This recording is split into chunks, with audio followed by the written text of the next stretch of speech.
You have now entered the Pretty Tough.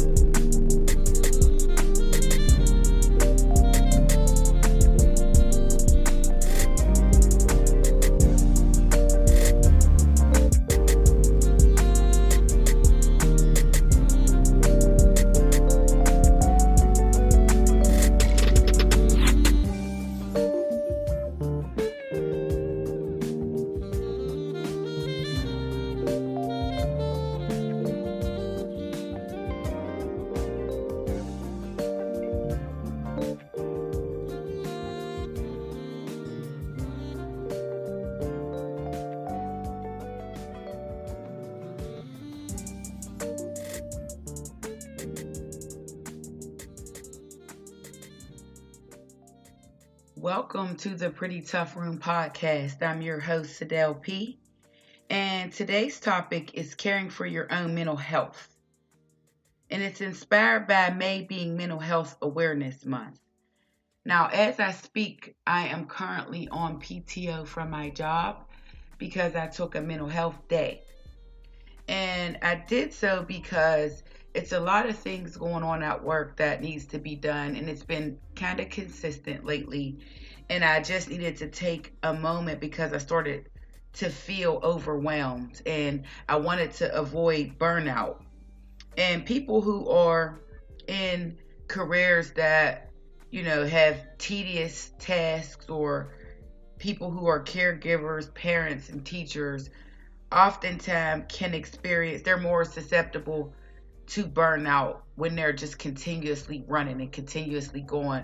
And sometimes we got to be okay with pausing and taking a step back so we can rejuvenate and recharge. Sometimes when I feel overwhelmed or close to the burnout, I get a little fatigued and restless. And sometimes I'm like, I'm over it. I'm just tired. I don't want to do anything else right now. Or I get a little moody and I can't operate in the way that I need to with other people. And excuse me, as a supervisor, I have to be able to work with several other people and have like positive attitude, positive upbeat energy. So when I'm feeling like all over the place and overwhelmed, I've learned how to take a pause and be mindful of my mental health. So mental health defined is a person's condition with regard to their social, psychological, and emotional well-being. It's related to your mental, to your thinking, to your moods and your feelings.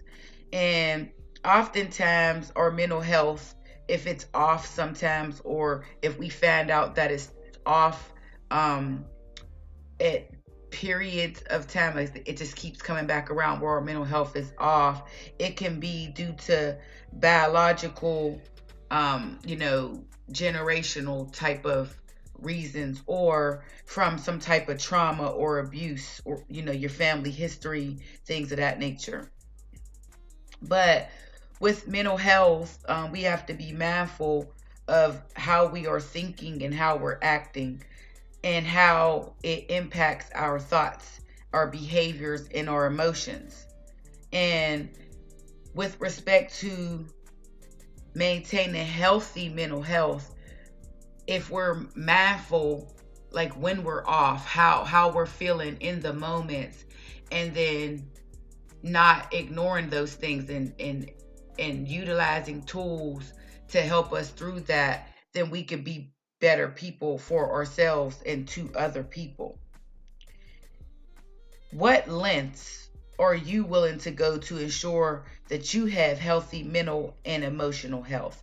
Like how far would you go to make sure that you're good? Because oftentimes, we worry about other people. We ask and check on other people. Hey, how are you doing today? How's your day going, or if we know that someone is dealing with some type of difficulties or situations, we check in on other people, which is good because we can help other people with their mental health. But I have been raised on the term that you're no good to anyone else if you're no good to yourself. And so making sure that I'm good so that I can be good for other people is a goal of mine. So what lengths are you willing to go to make sure that you have a healthy mind and that your emotions are, you know, at a balanced level? For me, one of the things is, like I mentioned before, is that I learned how to pause and take the time off when I need it. It's okay sometimes to step back from things so that you can reevaluate and get readjusted. If we're always continuing to push and press through, you know, and not taking the time to take care of ourselves emotionally and physically and mentally, then we will operate in the way that our emotions are in those moments, or how we feel. You ever be in pain, like you're in pain and you're trying to go through the day in that pain? You can't really do well in the day when you're in pain. If you're hurting, it's hard to concentrate on the things that you need to concentrate on, because all you can focus on is the pain that you're going through, physically and mentally and emotionally. There are some early warning signs that, you know, we should be mindful of whenever we're dealing with or trying to maintain positive and healthy mental health.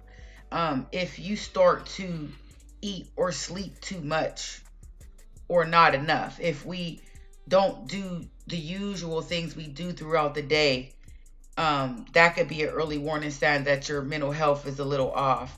If our energy is low or we don't have any energy at all, if you're just knowing you need to do some things but procrastinating and not doing it because you just can't muster up the strength to do it, that's a warning sign.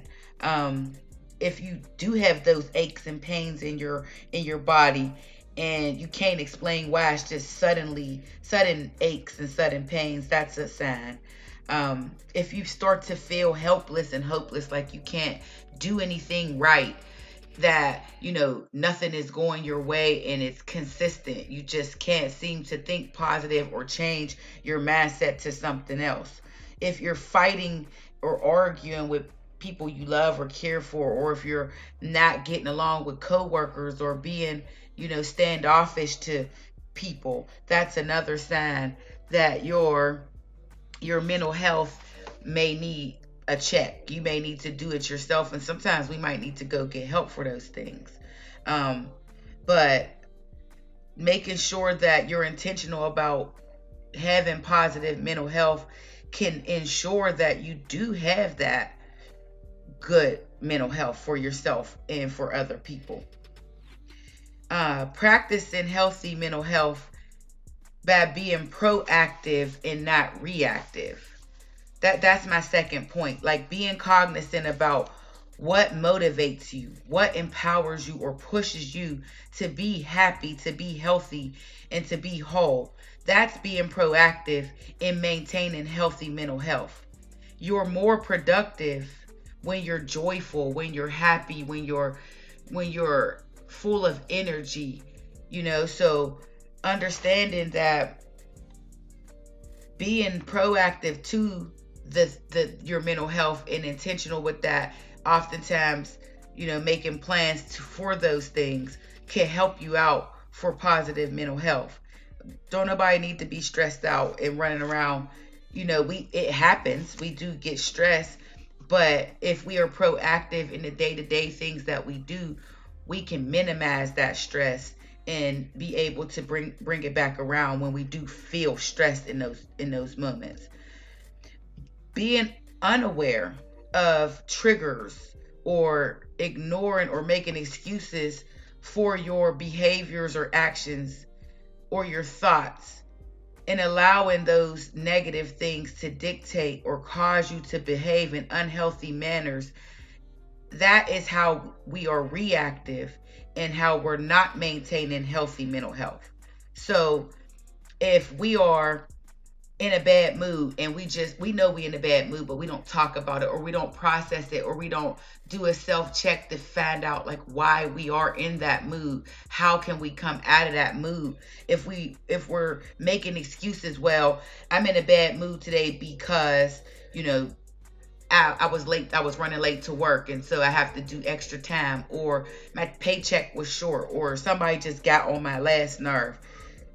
If we make excuses for the behaviors or the way we are in those negative spaces, then that's being reactive to the mental health. And if we utilize the other tool to be proactive, we can make sure that we're not operating in those emotions at the time. It's hard to do sometimes, because when we're in the moment and we're feeling the way we are feeling, we're just like, we we just react in that moment. But that's why, with respect to healthy mental health, we have to be like mindful of where we are in the moment.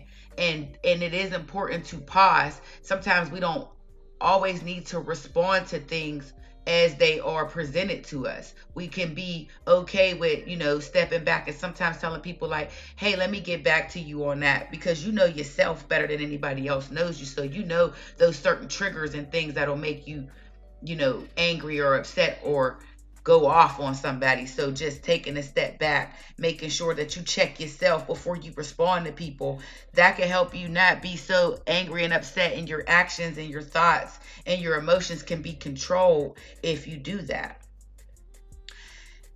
If I found with myself, when I am trying to be intentional in maintaining positive mental health, making a list of things that help me to stay healthy mentally, physically, and emotionally. Like writing things down. Journaling is good. Sometimes I keep sticky notes or a random notebook or sheets of paper around. And so when I'm mad or upset or something is just on my mind that is just bothering me, I'll scribble things. I start writing either how I feel, the first thing that comes to my mind, and things like that. Then I go back and I write down the things that may have triggered me, the things that, led up into the point where I started feeling overwhelmed or feeling angry or upset or feeling like I wanted to operate outside of the character that, I want to operate on a day-to-day basis.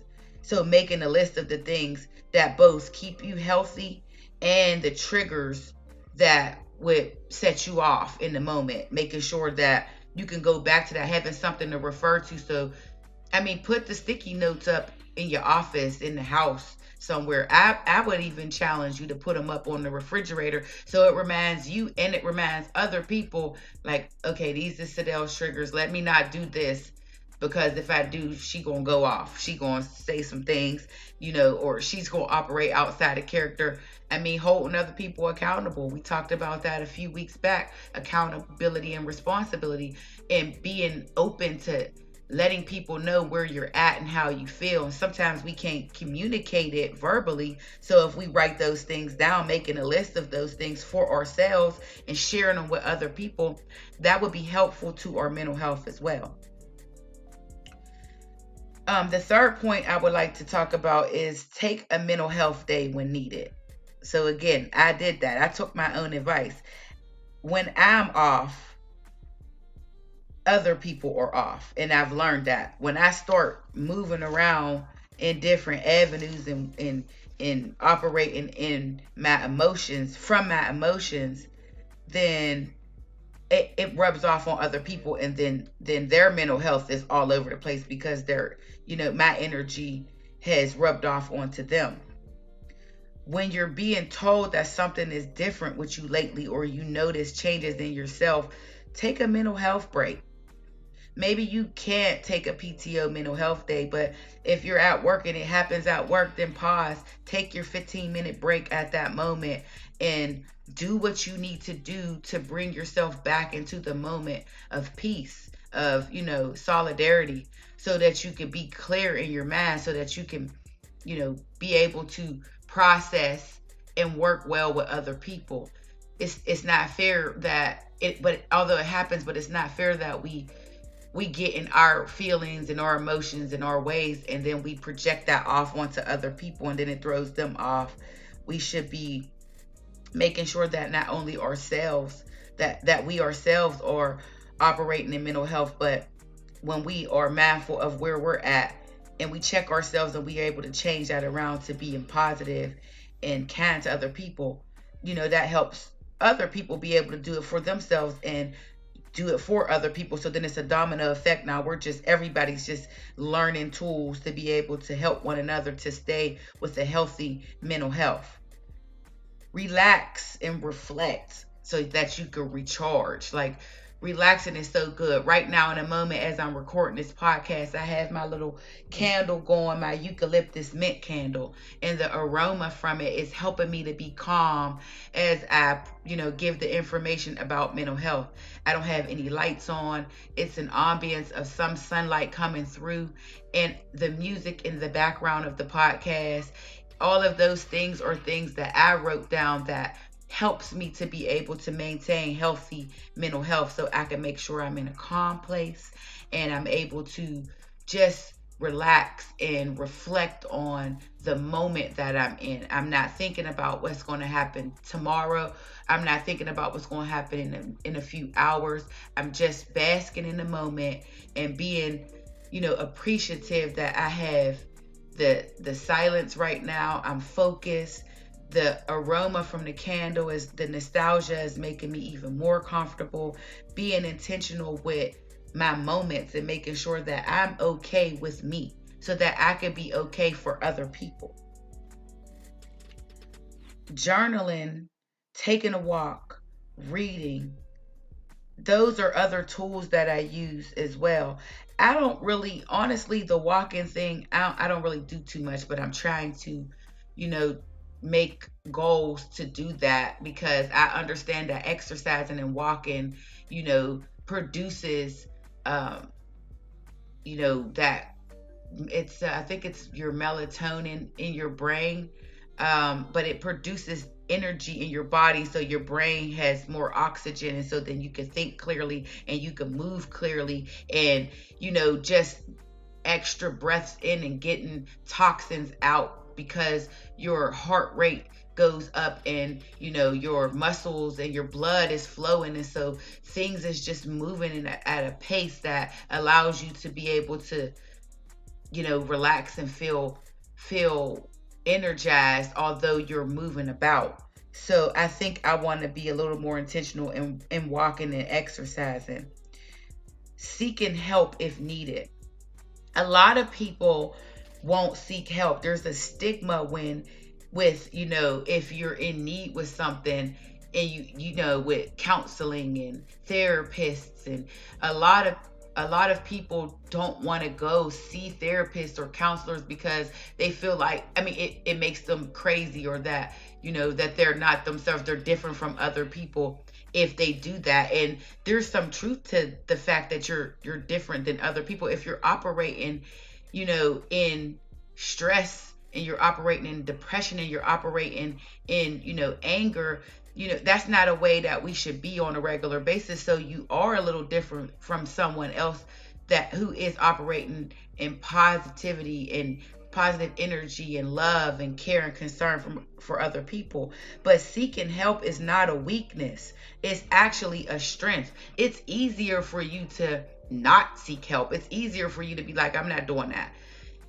But it's difficult for you to reach out, for some people to reach out and admit that something is not right with them, and that they need help because they're not able to bring themselves back around, that they're struggling with something. Everybody at some point in time wants to be able to have it all together and do what they need to do, but the truth of the matter is we all fall short. We're not always going to be our best selves and having an amazing great day. There will be times where we're going through some things, where we're stressed out, where we're all over the place.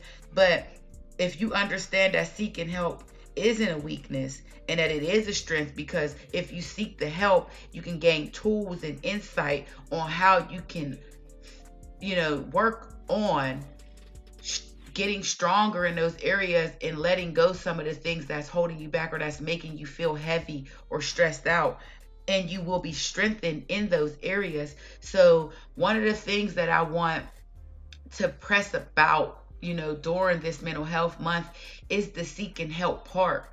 It's okay to need help. It's okay to want help, and it's okay to go and get the help. And I would encourage anybody who is feeling less than themselves or feeling overwhelmed or, needing assistance with anything in life, that they reach out to somebody and network with other people and, ask for help. It'll be beneficial to you if you do that, because if you're wanting to be your best self but you don't know how will you be your best self if you don't reach out for the help to do that? Unhealthy mental health, it leads to mental illnesses, and we'll talk about that some more throughout this month. Mental illnesses are things like depression and anxiety, schizophrenia, mood disorders like bipolar and major depression. Some people have substance abuse, issues and alcoholism. And so we'll get a lot into that as this month goes forward, because I want to be able to help others to see, that you're not the first or the last. You guys hear me say that a lot. You're not the first or the last to deal with things, but there is help available to you when you're not your best self or when you have sudden things happen in your life. There are people to help. There are programs to help. There are tools that you can use to get the help that you need. I have a few steps that I'd like to share with respect to healthy mental health. Some steps that you can do. One is to value yourself. Value who you are. And no matter what other people may think, be okay with who you are. Think of the things that you love to do. If you're kind to other people, be kind to other people just because that's what you want to do. What hobbies do you have? Do you like to enjoy? And do those things. The second thing is take care of your body. Eat right. Exercise. Get rest. Like when you're tired, go to sleep. Take a nap.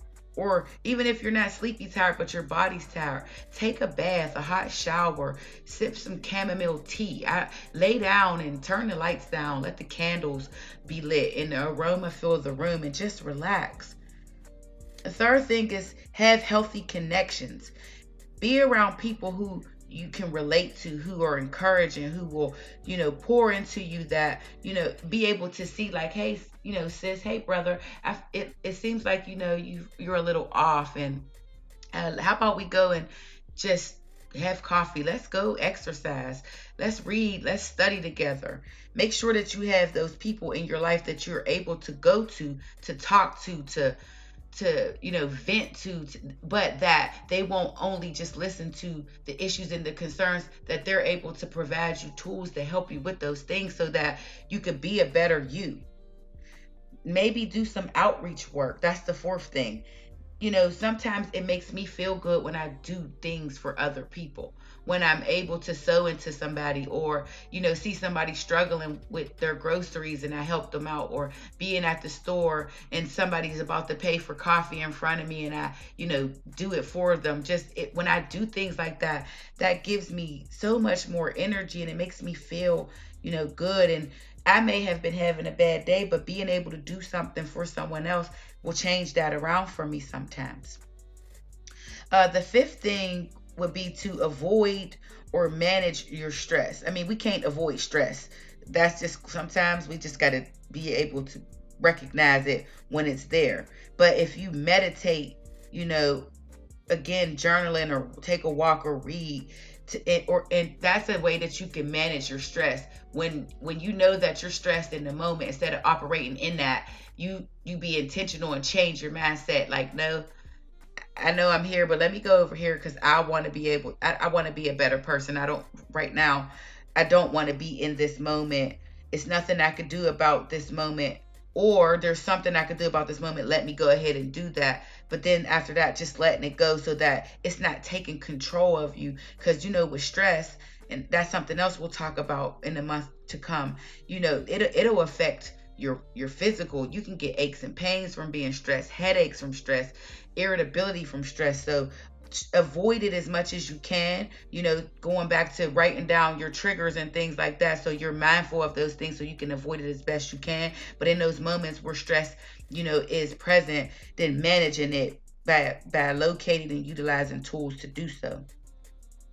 Making realistic plans is another way of ensuring positive mental health. So sometimes we want to do things, and the things that we want to do just are like kind of out there. And not to say like you shouldn't have dreams and things like that, but if it's something that's big and out of your reach in the moment, write those things down and the steps that it takes to do that. Because when we make plans to do things and we don't get them done, that'll change our mindset, our emotions, and our feelings. And then we're back, we'll have this, we'll be upset, and we'll feel like, I can't do anything right, or a failure because we didn't do that thing when we just didn't take the time to plan, realistically of how we could get that thing done.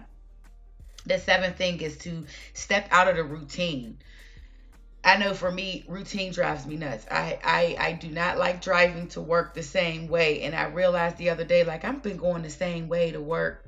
I need to take a detour. Let me find a different way, so that routine makes me feel stuck. So sometimes I got to do different things, just switch it up sometimes. So step out of your routine sometimes. Some of the things that you do consistently, switch it up and do something else, so that you can explore other things and keep things fresh and new.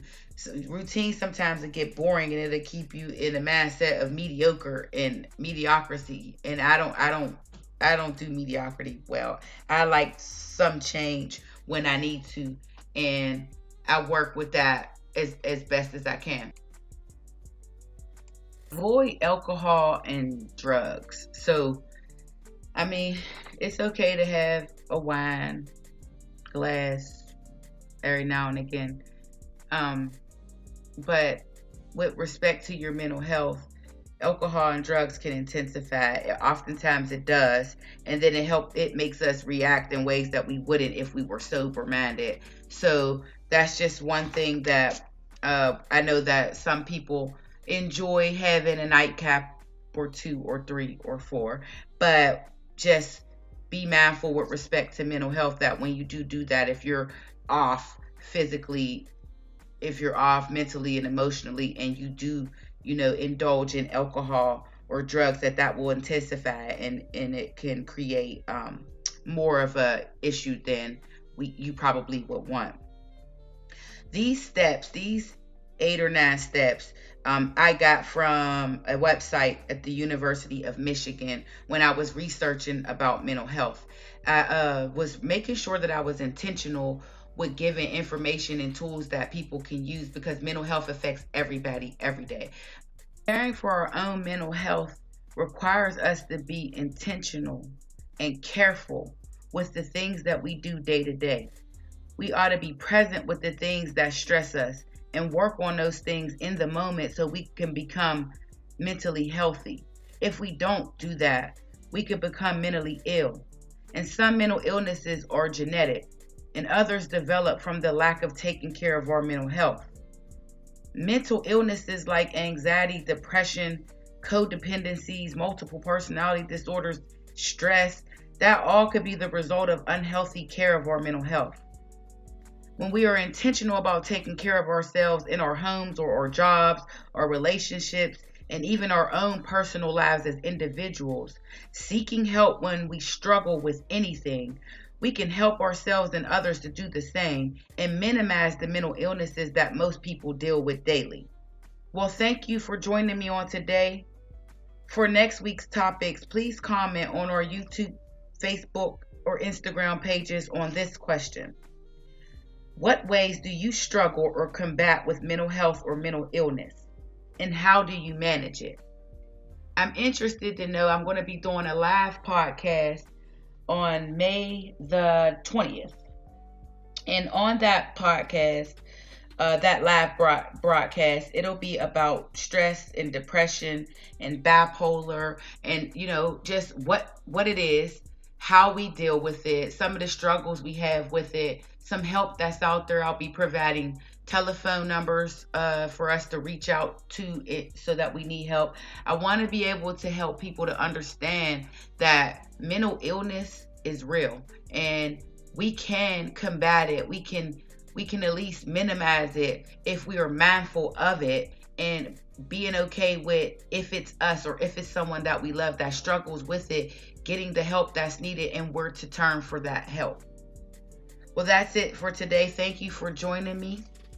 Go ahead and like, comment, and subscribe on our Facebook, YouTube, and Instagram pages at The Pretty Tough Room. And remember that tough times never last, but tough people do.